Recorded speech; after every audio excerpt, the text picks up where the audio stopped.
This is All About Home Construction, and here's your hosts, Terry Cannell-Beck and Randy Blake.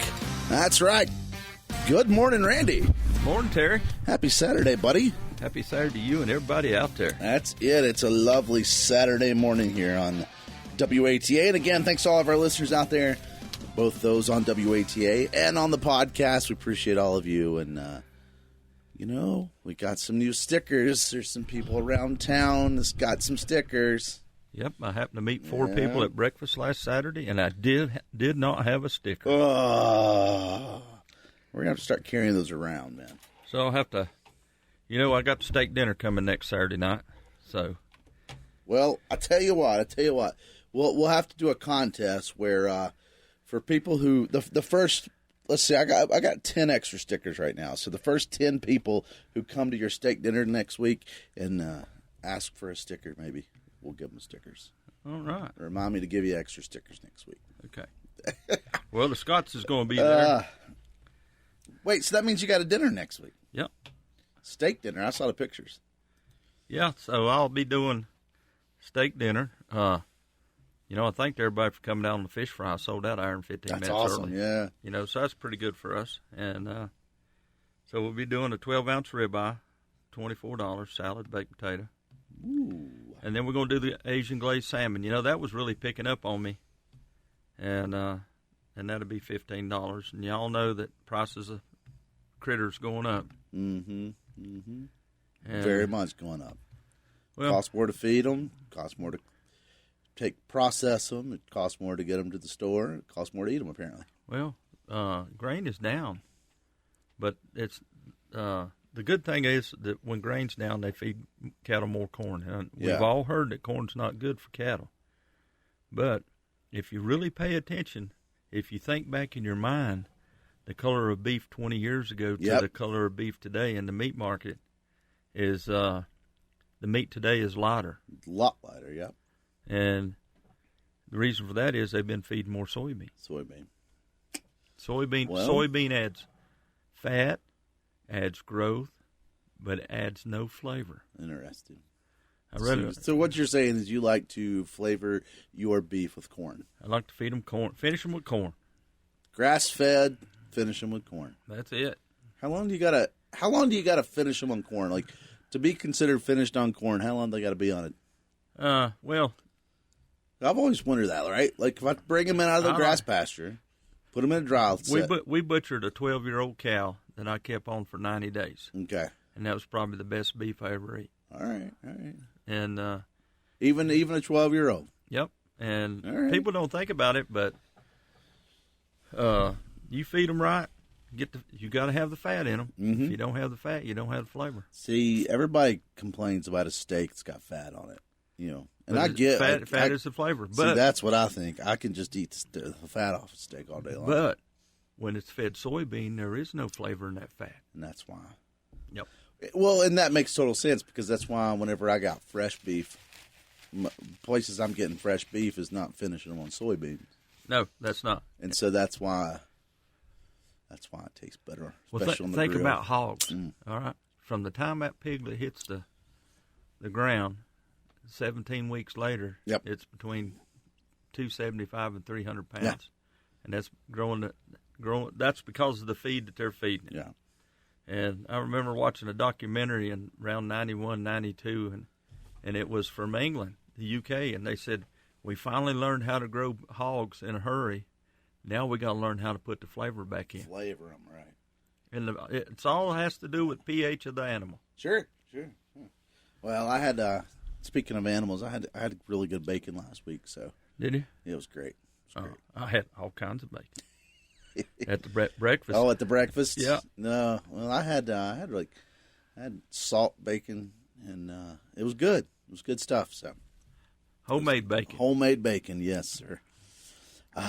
One day I need to get a cold smoker and just start getting my own pork belly and just doing it myself. Well, you got to babysit it. I know, but anyway, that's enough about food here. All about home construction, except for, again, don't forget Randy's VFW dinner coming up next weekend. 4 to 7. 4 to 7 next Saturday. Not this Saturday, next Saturday. Hey, you know what tomorrow is, don't you? Huh? Mother's Day. Mother's Day? Mother's Day. Don't forget, you got to get the wife a card. We celebrate anniversary and Mother's Day about the same. I saw that. Congratulations yesterday, right? Yeah. 43 years. Congratulations, man. That's awesome. I told somebody when I started dating her, I was 7 foot tall. And the time I got through chasing her, I was 6 foot tall. Love it. So, well, cool stuff. Well, all about home construction. Give us a call, 828-262-1567. We'd love to put you up on the air. And then, of course, if you want those stickers, come to the dinner next week. And then, we'll hook you up. We will hook you up. So, it's cool stuff. It's cool stuff. So. And thank y'all, because we moved up in our ratings nationally to 4th. Yes, so we appreciate all the podcast listeners. We have dropped down to 7th. Got notified when we were 6th. We didn't even know we were nationally rated. That's it. So we appreciate that, and appreciate all of our listeners out there. So if you are listening right now, you can actually just comment and like, and it pushes it up so other people can see it and helps our ratings out. We do appreciate that. So. Yes, we do. So good stuff. So, well, what's been happening construction-wise in the last week or two?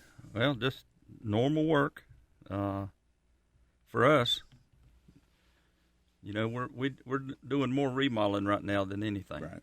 And so we put in a big bay window this week. We're not finished with it, but nice. Took out a garage door, and audit was this week. Liability audit. Just paperwork. Yep. So it was a big week, and it's always audits are always a hard time because we're supposed to get, when somebody goes to work for us, we're supposed to get their workman's comp liability certificate. Right. Well, a lot of times you don't ask, and then you have to get, like me for Go the back, last 2 weeks, I've been trying to get the certificates in, and a sub is busy too, just like a contractor is. Sure. And so the only difference between a contractor and a sub, I can sit at my desk and make phone calls. Right. Well, sub's out on the job making a living.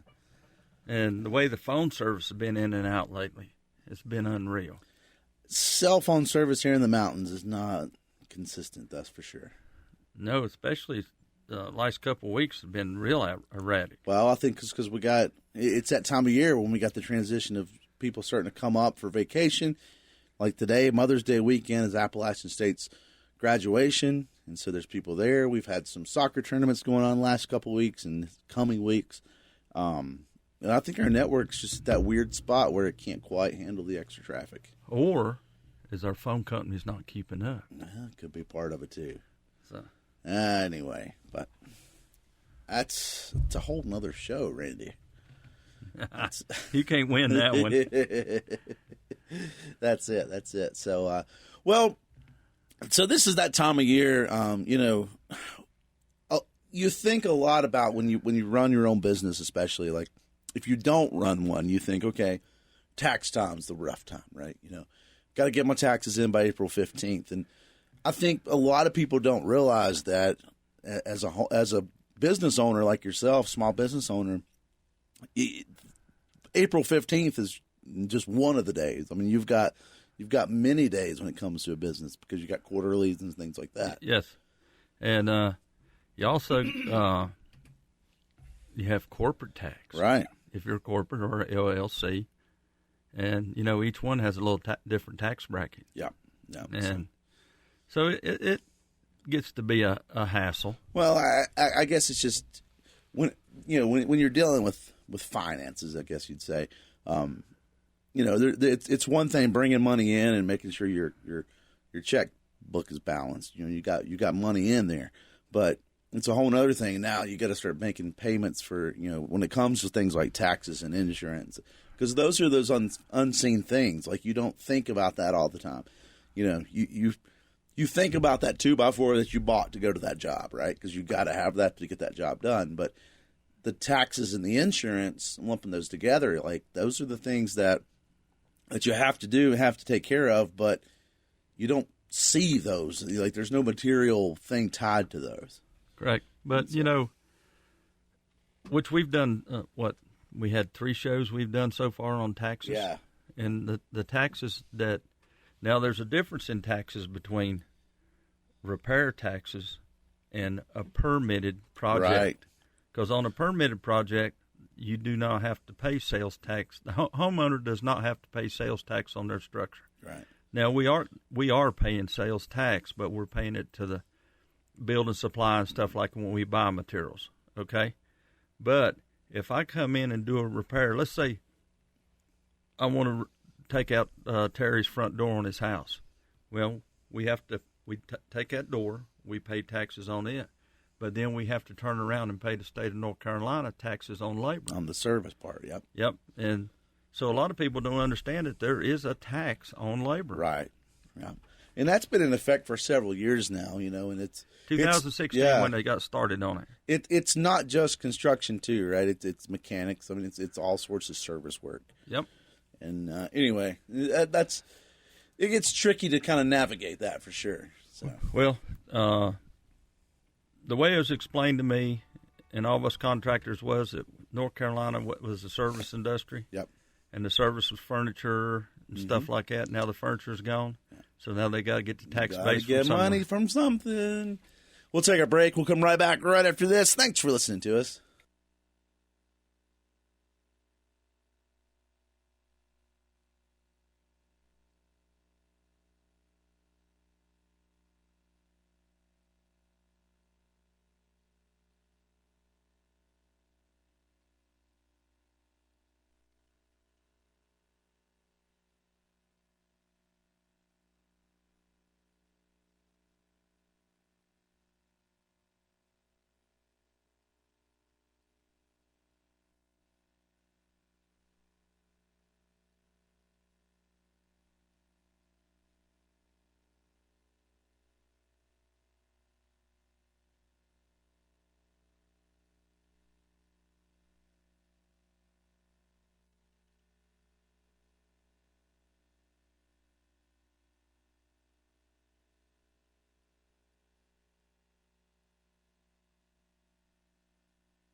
That's right. All about home construction here on WATA. And again, thanks to all of our listeners out there. And, well, Randy, so a couple of weeks ago, we were talking about sheeting, floor sheeting and stuff. And we really we didn't get anywhere off the floor, right? We stayed on the floor the entire time. So Got some more questions for you, man. Well, that was it. And so today we're going to talk about wall sheeting, storm sheeting on your house, which we've all been in the old house that has the board sheeting, just like the old house that had the floor sheeting. Right. But, as technology went on, different sheetings came out. Yep. And my earliest sheeting was blackboard. I've helped put a lot of blackboard on. You can still buy a blackboard today. Well, but before we get into all the different types and stuff, and especially some of the more modern things, like as a contractor, does the sheeting really contribute? Like, I mean, I know structurally it contributes to the integrity of it, but is that a factor you put in, or is that just an added factor, like an added bonus, I guess you'd say? Well, no, you don't have to use sheeting on a house. Okay. All right. But if you do not use sheeting on a house, you have to use Tyvek. Okay. And we actually seen a multi-million-dollar house being built that does not have any sheeting on it, and they Tyveked it, and then they come right back over it with lap siding. Okay. But they had to seal their lap siding, so they caulked every board on. Right. And, when we built Will's house, we didn't put any sheeting on the outside. Okay. But we used structural 5/8 rough text on it. Mm-hmm. But being that we were gluing the rough text to the studs, we didn't use Tyvek on it. Okay, because we were sealing all the joints with foam. Right. So there was no moisture going in. So in terms of structural integrity, like code doesn't require sheeting to make the house stronger, load bearings, things like that. No, but if you don't use sheeting, you got to use metal T-bracing in the corners. Okay. So let's say we're going to do a house with all blackboard on it, okay? Instead of using conventional corners on it, like a 2x6, right. 2x4, use a California corner so you got a wider board. Okay. Even go as far as if you're going to use a 1x4 as your corner trim, and with shadow box on it, then go with a 2x8 in the corners. All right? But then you either got to inlet a 1x4 or you got to put a metal T-bracing in. Okay. Okay? And then you can use blackboard all the way around the house. That is the cheapest form of sheeting that you can use. Right. Okay. Because blackboard does not require any Tyvek, does not require any glue. Right. It just requires a good man with a good hammer to keep from busting through it. Yeah, I've seen that, right? And so back when building products was getting so high, when me and Terry was doing the cost on plywood, half-inch, 7/16 OSB and half-inch plywood was up in the 50s and 60s, okay? Blackboard was still around $10 a sheet. Yeah. And since then, blackboard has gone up, OSB's come down, half-inch plywood's come down. But OSB now is about $20.25 a sheet. Okay. Plywood's $24 a sheet. Right. So, and it's all the square footage cost. Mm-hmm. And so OSB is, I have no problem putting OSB on the outside of the house. Okay. All right? On walls. And so let's dive into that a little bit, right? Like there's so many different things when you go look at a lumber store and you see different thicknesses and stuff. Does that play a role, right? If it's not structurally going to require for the house, does the thickness that you choose for OSB make a difference? Correct, on the string. Okay. But for some odd reason, there's some engineer out there that OSB come out with 7/16 instead of half-inch. And since we've all gone to millimeters now, right? It's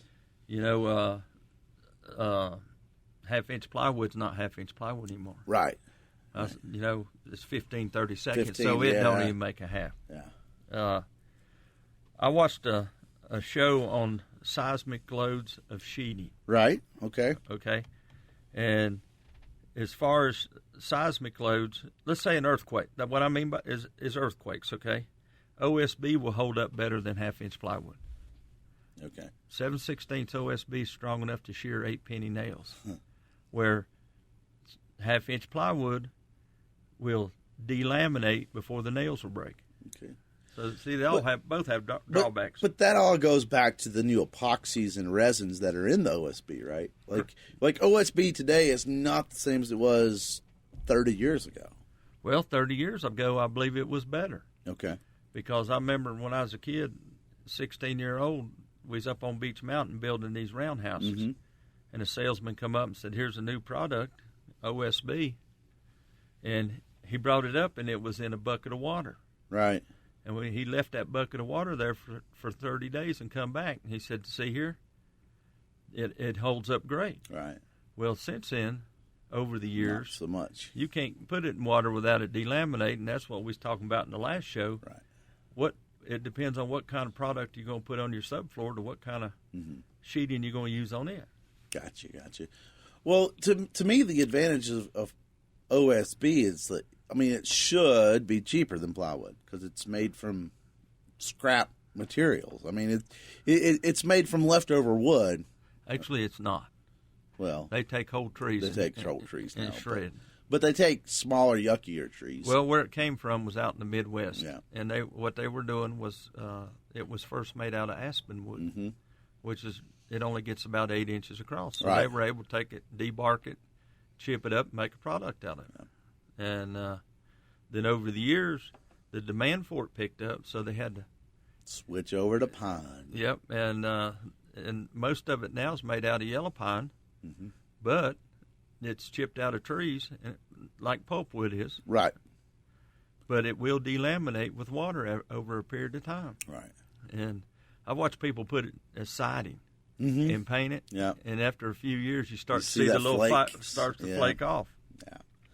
Yeah, I've seen that too. It's not made to withstand UV rays. Okay. No house sheeting is. The UV rays will deteriorate. Right. Which makes sense because even, I mean, we've all seen the doghouse that's built out of plywood and it warps and starts to delaminate. Yeah. So, yeah, it makes sense. Well, so why do we have different thicknesses of OSB then? Well, it depends on the product. It depends on the contractor because they do make a 7/16 OSB. Right. I mean, a half inch. And I didn't look up on the price on it today. Well, so when you're gauging this, right? I mean, there's so many different choices, and we'll get into a couple of the others. But what would be the advantage of using OSB over some of them? The cost, to me, it depends on the application that you're going to do. Right. Okay. And everything is an application. And just like we talked about on the floor, over carpet versus laminate versus hardwood, what you're going to use on that. And some people just totally prefer plywood. Right. Because plywood actually lays flatter. Sure. Yeah. Well, and a lot of plywoods now will come tongue and grooved, so you get a little bit of a tighter fit. Huber Products, which one we're going to talk about, makes a 5/8 roofing sheeting that is tongue and groove, so you don't have to put any clips on it. Right. You can always tell a house that's got OSB sheeting on 2-foot centers because there's a dip in every. Mm-hmm. Even if they put clips in it, there's still a dip in it. Okay. Gotcha. And well, that's cool. So we talked a little bit about OSB. What about like plywood? Again, another product that's in some form been around for a long time, but plywoods today aren't the same as what they were before. No, they're not. And and if you look at plywood, it's laminate. Mm-hmm. All right. And I can remember when I was a kid, there used to be 7 layers of half-inch plywood. Now you got some engineer out there that thinks that three I was getting ready to say three ply is better. Yeah, and then that's the thing, and the advantage of plywood, it's more stable, I think, than a lot of products in terms of movement. Well, when you install OSB on the wall, you're required to leave a 16-inch gap between butt joints. Right. And any kind of joint's supposed to have a 1/16 of an inch. And with plywood, you can butt it up tight because it don't expand and contract. Yeah. So much. And that's all because the way it's laminated together, right? It's crosses the grain. There's one that goes right and left, and one the next sheet goes up and down, and so forth. But as a contractor, myself personally, I like to use. I have no problem with OSB on the walls, but I do like a 5/8 sheeting on the roof. Right. I just feel like it makes a lot solid roof. No, that makes sense. And I've been on houses that you're up on the ridge.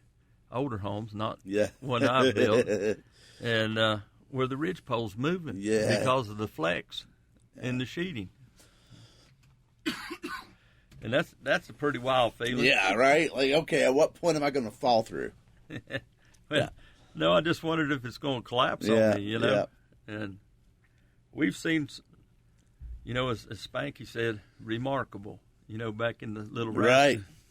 I've seen some wild stuff when it comes to framing. I bet. Over the years. So, in that sheeting world, right? So the OSB and plywood's probably the most, even if it's not the most popular, it's certainly the one we think about the most. Most common. OSB and plywood are used the most. Okay. Yeah. There is a new product that came out. I don't know. I want to say 10 years ago. Huber. Mm-hmm. You've heard of a Vantec, right? A Vantec's part of their product. Okay. And Vantec was actually invented here in North Carolina from a cabinet company. Oh, cool. And but what I was doing this morning was doing my research on different products and the prices. Okay. Right. And what we were talking about was what would be the trade-off in a house if you upgrade your sheeting. Mm-hmm. So if you upgrade your sheeting, then you can drop down in framing size. Yeah. Yeah. Well, so, I mean, structurally, we can build, obviously, 2x4s hold up houses, right? A 2x10 would hold up a house. So when we talk about framing, it's really all about the R value of the insulation kind of controls and determines, for the most part, how thick the walls are. Correct. What you're going to do with it, okay? Yeah. Because like with the Huber product, you can buy it just by itself, okay?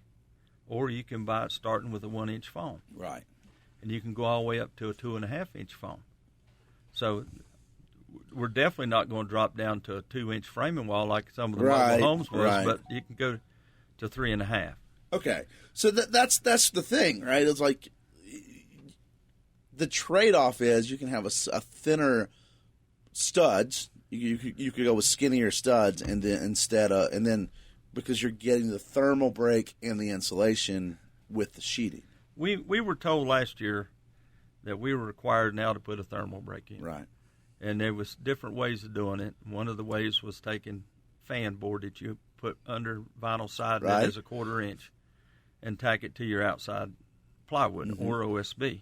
Or we could use a foam product or glue our sheeting to the wall. Okay.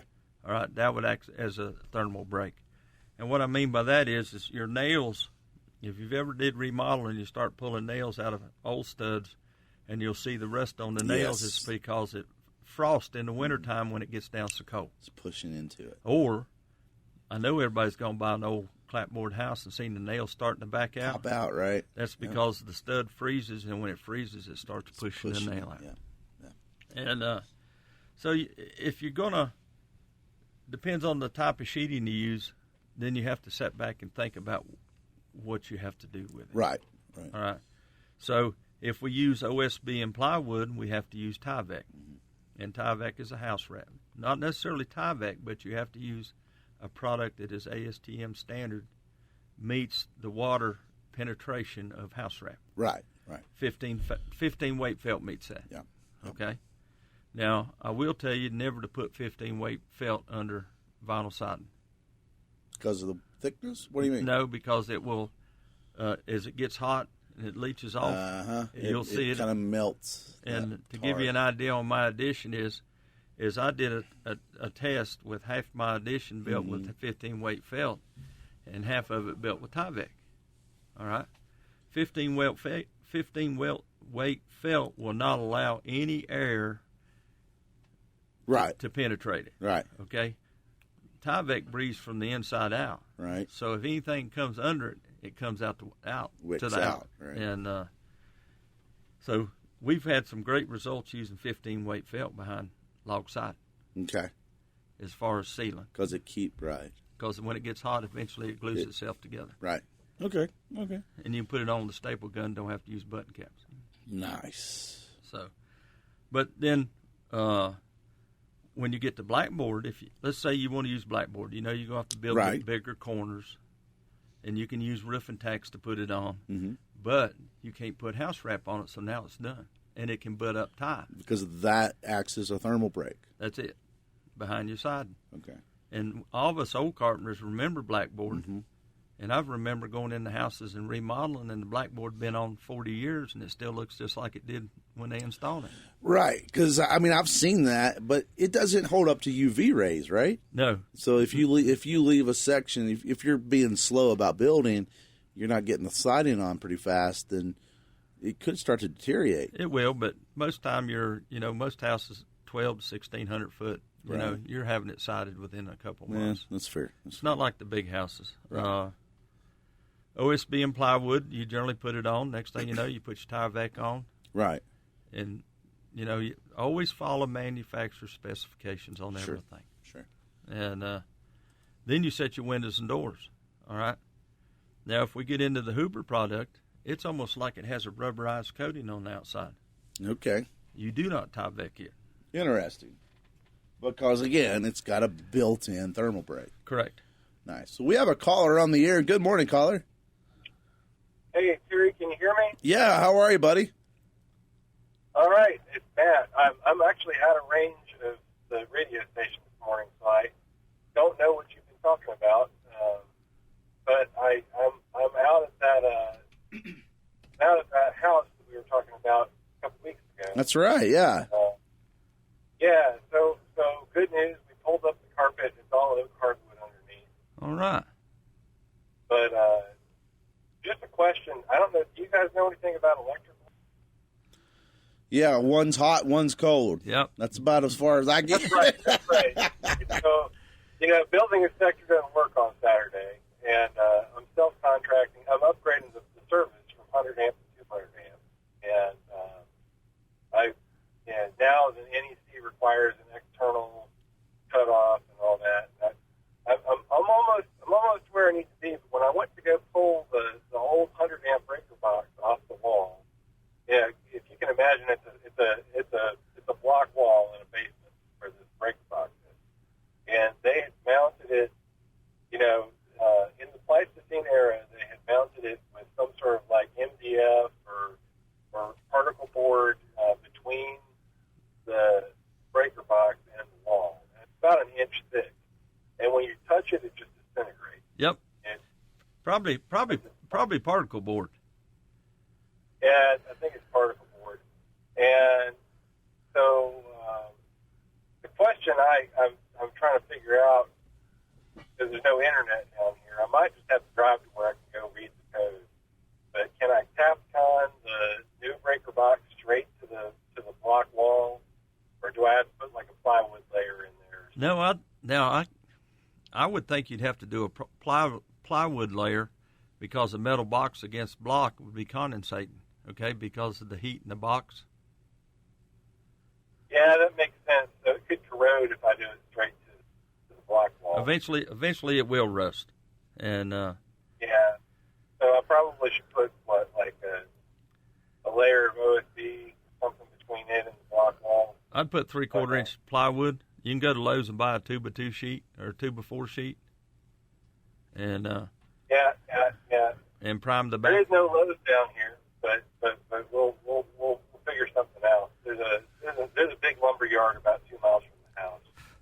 So, Lowe's is Home Depot's the only people I know that has half sheets and quarter sheets. The rest of them never have it. So. Right. All right. Well, thanks for the advice. I might call you later, Terry, to get a little more advice about this floor. Do it. Yeah, totally. So, well, hey, Mike, thanks for the help, guys. Hey, while I got you on, did your son bring you the sticker? That's the question.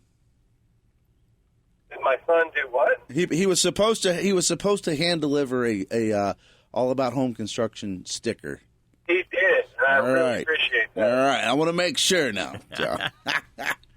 Well, Matt, we do appreciate you listening, and keep us updated. We want to hear what's going on with the house, man. Yep. All right, I'll send you some pictures too. Pictures don't do real well on the radio. I understand. That's all right. That's what we got a Facebook page for. This works out. All right, we'll take pictures. All right, thanks, Matt. Well, good luck. All right, man. We'll take another break. All about home construction and WATA. Thanks for listening to us.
That's right. All about home construction here on WATA. And again, give us a call, 828-262-1567. If you're like Matt and you're out of town and you're listening to us on the podcast, well, you can shoot us an email, allabouthomeconstruction@gmail. Or call in. Or Facebook page, All About Home Construction. Or if you're local, you can just run into us and ask us questions like everybody else, because we appreciate that just the same. Oh, wow. Yep. Yeah. We allow guests to come in on us. That's all right. Come on. Been a while since Buck's been in. That's it. But no, we do appreciate that. And, talking a little bit about sheeting, though. So you kept mentioning this new product, this Hubbard product. Hubert product. I believe I'm saying it. I could so be wrong. It's essentially, it's a wood product on the outside, right? Like it is a plywood type product. No, it's like OSB, but it is like a denser weave or compression. But it has like a rubber-proof membrane on the outside. Okay. Now, you're seeing it more and more on new homes being built. Right. Now, is this the purple stuff that you see on buildings and things, like the purple siding? No, that's totally different. Okay. On commercial. No, Huber is a green. Okay. Okay. But it's not the roofing stuff that you see. The roofing is brown for it. We've used it. On roofs and stuff. The each product has a different mandate that you have to do, like we're talking about OSB and plywood having to have Tyvek on it. Okay. Right. Well, this product, you eliminate the Tyvek altogether. Mm-hmm. But you do have to tape all the seams, and they have a specialty tape that you use, and you have to use a roller to put it on. But that is to keep air infiltration out, okay? Because with OSB and plywood, you can get air infiltration between every crack. Right. Which is the point of wrapping it. Correct.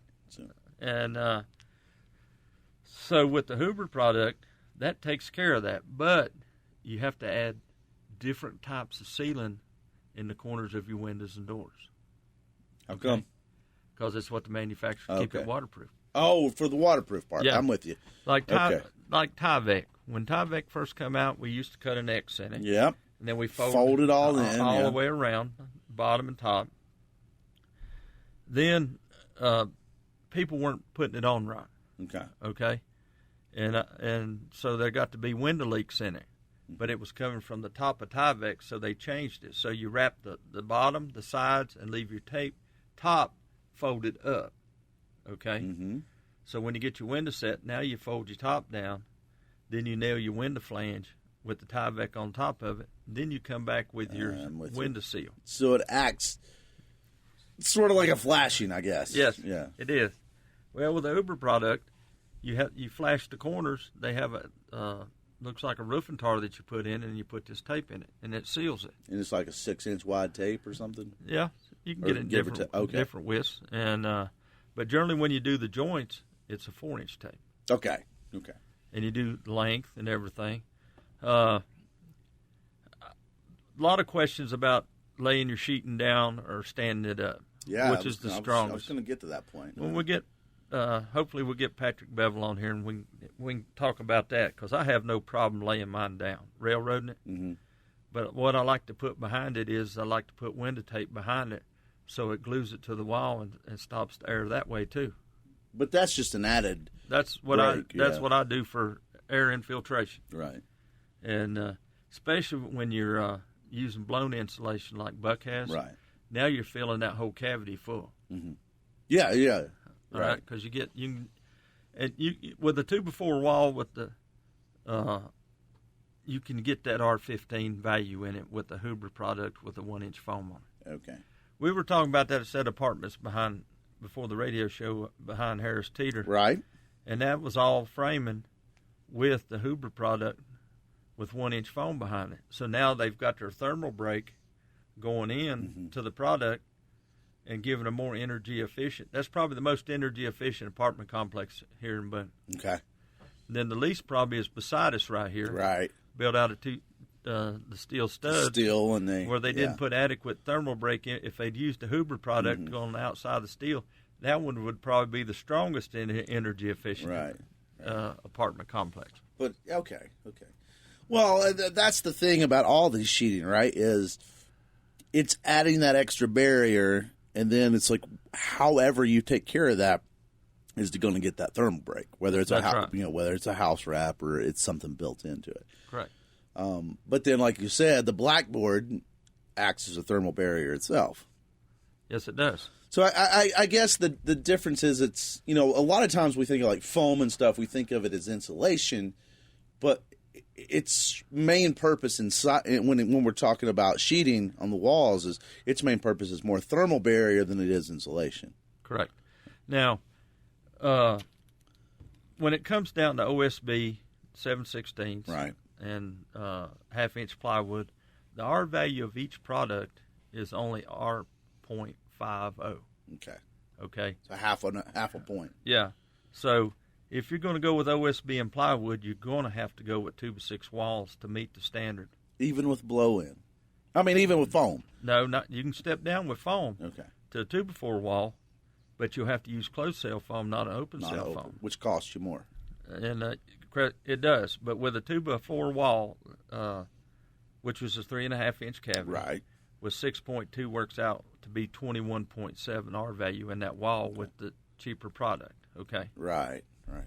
And so you sit down and do the math on how you get the best bang for the buck, and you talk it over with your homeowner about what do they want. See, that's really what it comes down to, right? Is when you start building a house, you need to know what sheeting. I keep saying siding. Sorry, what sheeting you want to put on before you ever start to frame, because what you choose will likely change how you frame. Correct. To some extent. That's right. Whether what you use or how you put it together, with corners and stuff like that. Yeah, because there's just a lot of answers, a lot of questions that you need to ask the homeowner that they probably don't even understand. So what you're saying is the expression "there's more than one way to skin a cat" should really just be "there's more than one way to build a house." Correct. All right. That's our new quote. We're gonna get that one going. Thanks for listening to us. We'll be right back.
That's right, all about home construction here on WATA. And again, thanks to all of our listeners out there. Talking a little bit about siding. And, so couple things here. Before we run out of time, I keep saying siding. I don't know why. You know what I mean. Sheathing. That's what I want. You're just stuck on it, man. That's all it is. Well, it's because I want to talk about siding, too, but we'll have to save that one for another time. Well, is your dot matrix off? Apparently. So, what's the difference when it comes to the installation of this? I mean, because each product, I know we got to watch the manufacturer's recommendations and specifications. Yes, you do. But all products that you put on your storm sheeting, for sheeting, you can't blow through the outer layer. Mm-hmm. Okay, which is what most people do because they don't have air guns that has adjustable triggers on them. or they don't. Especially the Huber product, you can't. Even OSB's not as bad, okay? But 3-ply sheeting, half-inch, don't blow through it. Well, right? I mean, yeah. It's better to have an air gun that every now and then you have to go back and tap your nail in than it is to blow all the way through it. Because like we've talked about the Huber product with the rubber coating on the outside, when you blow through that coating, now you broke that barrier. Now it's not waterproof, okay? Yeah. And so everything that you do out there, you have to follow manufacturer specifications. Right. And there are installation videos you can get on YouTube if you'd like. You know, I'm more of a reading guy. Every time I take a new product comes out, I read about it, you know, right, to try to make it better. Because as a contractor, if you don't read the manufacturer specifications, then your liability insurance does not cover you if that product fails. And right. And a lot of times, give you an idea, Trex decking came out early 2000s. All that Trex decking's gone now. Right. Most of it was installed wrong. Yep. And that's what caused it to fail. Sure. So, but when you're building your house, you're thinking about a project or an addition. Think about not today, but think about tomorrow. Right. Are you going to keep this house for 20 years, 25 years? Or you're going to retire in this house and let that dictate your price on what your construction cost is going to be. Sure. So, well, because that's how you're going to get your return, right? Is you'll get, if the tighter, the more energy efficient you build, the more return you're going to get, but it's going to take time, right? Like, yes, you save on your energy, but if you're, you know, and I've had this conversation with gas, for instance, for cars. If I got a truck that gets 30 miles a gallon, or I got a truck that gets 25 miles per gallon, right? Like, yeah, I'm saving 5 miles or whatever, but that's a lot of, how many tanks of gas can I buy to make up $20,000? Correct. And housing's the same way. You know, it's like I can save money on my energy bill, but if I'm, you know, I don't know. It's a trade-off. You got to have, you have to have trade-offs with the cost being so high today. That's it. So, well, hopefully that was some entertainment for some people. Definitely all sorts of products. You know, there's still other products of sheeting that we couldn't get to, and but I think we covered the majority of what we see, at least. Yep. So good stuff. So, all right. Well, thanks for listening to us, and I guess Randy, we will end up here, and don't forget to share the podcast. Don't forget to tell people about it, and don't forget to listen in on Saturday morning. So. Yep. All right. Dinner next week, VFW, 4:00. Yep. Steak. And this is not a pre-ticket thing. This is a show up, right? That's it. All right. I'll be there. Take it easy. We'll see you next time. Bye.